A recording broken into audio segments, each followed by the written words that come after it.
महात्मा गांधी ने self confidence के बारे में कहा है, आत्मविश्वास का अर्थ है अपने काम में अटूट श्रद्धा। जॉनसन ने इसके बारे में कहा है, महान कार्य करने के लिए पहली जरूरी चीज है आत्मविश्वास, यानी सेल्फ कॉन्फिडेंस। और इमर्सन ने इसकी डेफिनेशन देते हुए कहा कि आत्मविश्वास सफलता का प्रथम रहस्य है।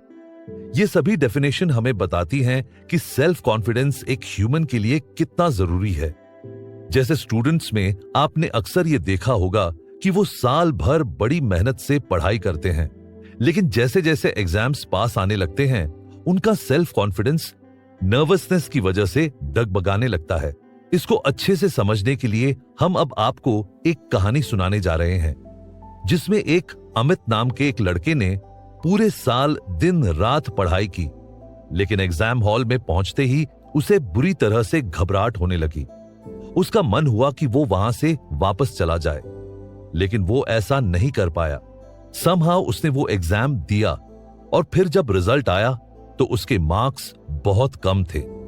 ऐसा इसलिए हुआ क्योंकि अमित को एग्जाम के दिनों में एंजाइटी की प्रॉब्लम हो गई थी, जिसकी वजह से उसका सेल्फ कॉन्फिडेंस भी टिक नहीं पाया।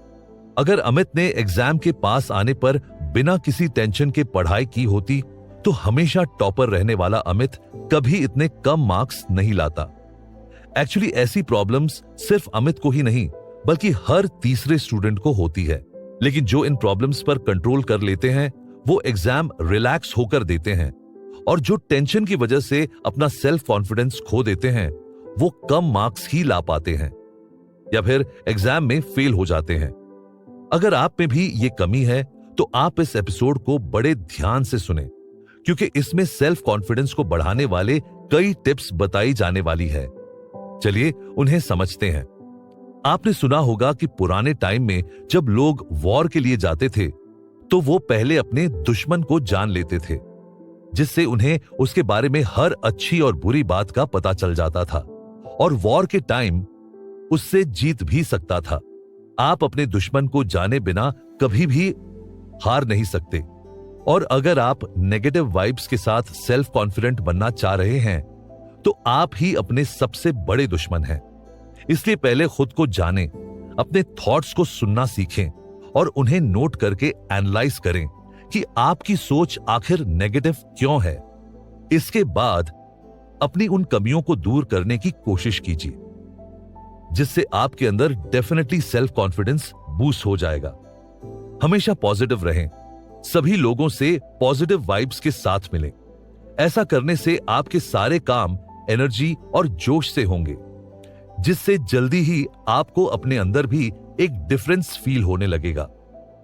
किसी भी प्रॉब्लम को फेस करने के लिए हमेशा रेडी रहें।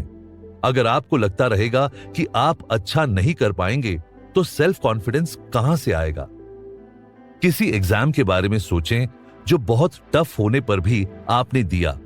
अपने ऊपर पूरा ट्रस्ट न होने के बाद भी आपने उस एग्जाम की तैयारी की और एग्जाम दिया, जिसमें आप अच्छे मार्क्स से पास हुए। अपने मन में ऐसी पॉजिटिव सोच रखेंगे तभी आपका सेल्फ कॉन्फिडेंस बढ़ेगा। ऑफ कोर्स इससे आप में चेंजेस बहुत स्लोली आएंगे, लेकिन आपकी इमेज और पर्सनालिटी में आपको बहुत बड़ा डिफरेंस नजर आएगा। किसी भी ह्यूमन में कैपेसिटी और स्किल धीरे धीरे बढ़ती है। अगर आप एक अच्छे राइटर बनना चाहते हैं तो छोटी स्टोरीज, ब्लॉग्स और फ्रीलांस राइटिंग से स्टार्ट करें। आप जितना लिखेंगे आपकी राइटिंग या लेखन में उतना ही निखार आएगा। इसके लिए हर रोज दिन में आधा घंटा लिखने की प्रैक्टिस करें, जिससे आपकी क्षमता यानी कैपेसिटी बढ़ेगी और आपके पास लिखने की एक अच्छी स्किल होगी। किसी भी काम को अवॉइड ना करें जब तक वो गलत ना हो। जिस काम को आप काफी दिनों से अवॉइड कर रहे हो उसे सबसे पहले निपटा दें। इससे आपको माइंड में बहुत अच्छा और लाइट फील होगा। हमेशा एक्टिव रहने की कोशिश करें।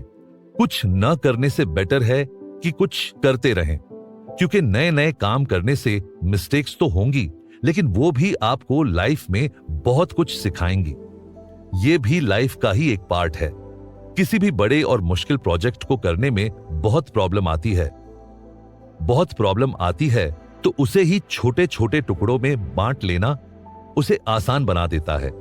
जैसे किसी प्रोजेक्ट को आपको 1 महीने में कंप्लीट करने का टास्क मिला है, तो उसे आप शॉर्ट टर्म गोल्स में डिवाइड कर लें। जैसे कितने दिन तक आपको उस प्रोजेक्ट का पहला पार्ट करना है, फिर दूसरा और तीसरा। इसी तरीके से आप टाइम से पहले अपने टास्क को कंप्लीट कर पाएंगे। जब वो काम पूरा होगा तो आपको बहुत अच्छा लगेगा और इससे आपके सेल्फ कॉन्फिडेंस में कोई कमी नहीं आएगी। प्रॉब्लम्स की जगह सॉल्यूशंस पर फोकस्ड होना सीखें।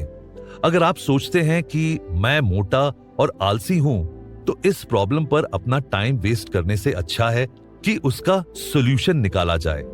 जैसे आपको यह सोचना चाहिए, मैं खुद को मोटिवेट कर सकता हूं, और आप अपनी हेल्थ के लिए एक्सरसाइज करने का सोचें और उनको टाइम से करें। ऐसा करने से आपका टाइम भी बचेगा और आपका सेल्फ कॉन्फिडेंस बढ़ेगा। हमेशा खुद को खुश रखें। यह बहुत ही छोटी सी बात है, लेकिन इसकी हमारी लाइफ में बहुत इंपॉर्टेंस है। इससे हमारे अंदर पॉजिटिव एनर्जी आती है। व्यायाम या एक्सरसाइज भी एक ऐसी एक्टिविटी है जो आपको फिट रखने का काम करती है। आप वीक में कुछ दिन घूमने के लिए जरूर जाएं। इससे आप खुद अपने अंदर डिफरेंस फील करेंगे। सेल्फ कॉन्फिडेंस को बूस्ट करने का एक और सबसे अच्छा तरीका है ज्यादा से ज्यादा नॉलेज होना।